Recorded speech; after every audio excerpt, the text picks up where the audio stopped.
2 মাসও ধৈর্য ধরতে পারলেন না, 2 মাসও ধৈর্য ধরতে পারলেন না। এত তাড়াতাড়ি দলের সাথে বেইমানি করে চলে গেলেন।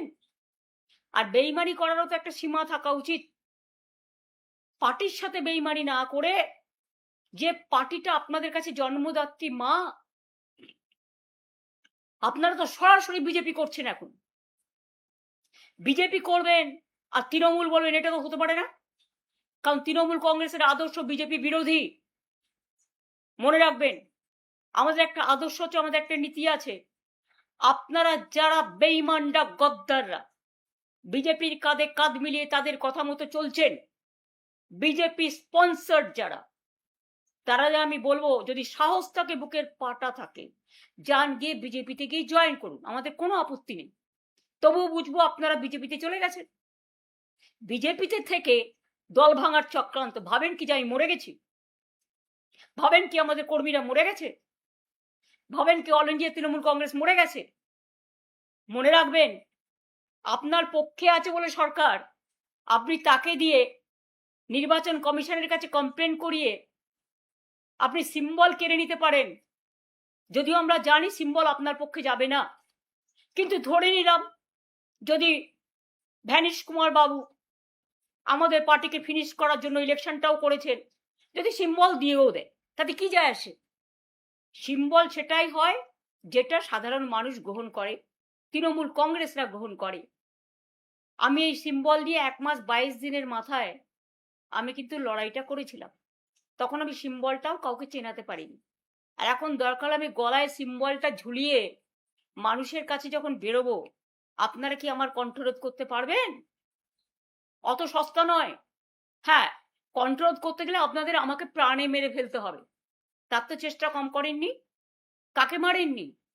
মহুয়াকে অ্যাটাক করেছেন, অভিষেককে অ্যাটাক করেছেন, কল্যাণকে অ্যাটাক করেছেন, আমার বাড়িতে হামলা করেছেন। আমাদের অনেকে যারা আমাদের সহকর্মী, তারা লক আপে পড়ে আছে, মাটিতে শুয়ে আছে। কাউকে কোমরে দড়ি বেঁধে, কাউকে পায়ে শেকল বেঁধে, কাউকে মাথা নেড়া করে, কারো মাথায় কপিল ঢেলে আমাদের কি বলে সমস্ত নানা রকম কিছু ঢালছেন, গায়ে নানা রকম কিছু ছুটছেন, বলতেও লজ্জা লাগে। বাচ্চারা মিড ডে স্কুলে ডিম পায় না, আর আপনারা হাট্টিমা টিম করে বেড়াচ্ছেন। এটা বাংলার কালচার কোনোদিন ছিল না। আমরাও ক্ষমতায় 15 বছর ছিলাম। আমি কখনো পুলিশকে দিয়ে এই কাজটা করাইনি। বিজেপির নিজস্ব সংগঠন নেই বলে I am sorry to say, এটাই আসল সত্য যেটা আমি জেনেছি। আইসিদের দিয়ে ব্লক প্রেসিডেন্টের কাজ করাচ্ছেন, এসপিদের দিয়ে জেলা প্রেসিডেন্টের কাজ করছেন। এটা তাদের কাজ নয়। আমি মনে করি তাদের কাজ মানুষকে আইন শৃঙ্খলা দেওয়া, রক্ষা করার দায়িত্ব নেওয়া, মানুষকে রক্ষা করা, শান্তি দেয়া, স্বস্তি দেয়া, শক্তি দেয়া, ভরসা দেয়া। ভরসার বদলে আপনারা কি করছেন? সন্ত্রাস। কেন পুলিশ গিয়ে বলবে? আমি তো জানি যারা গেছে। গাড়ি নিয়ে এসছি, চলুন, হয় যার নাম বলছি তার সাথে গিয়ে জয়েন করুন, আর তা না হলে লক আপে চলুন। যারা সহ্য করতে পারেনি ন্যাচারালি, আমি তাদের দোষ দিই না।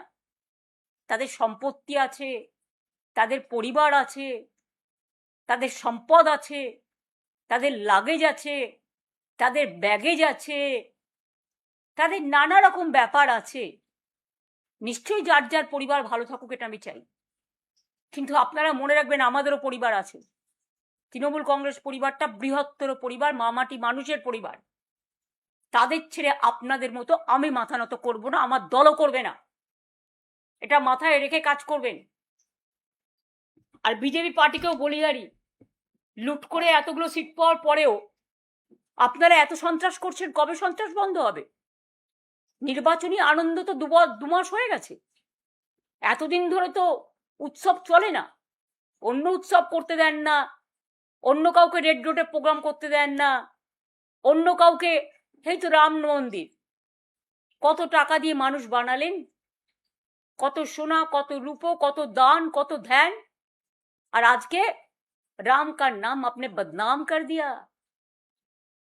हिंदुत्व का नाम पे खेला और हिंदुइज्म को आपने फिनिश किया।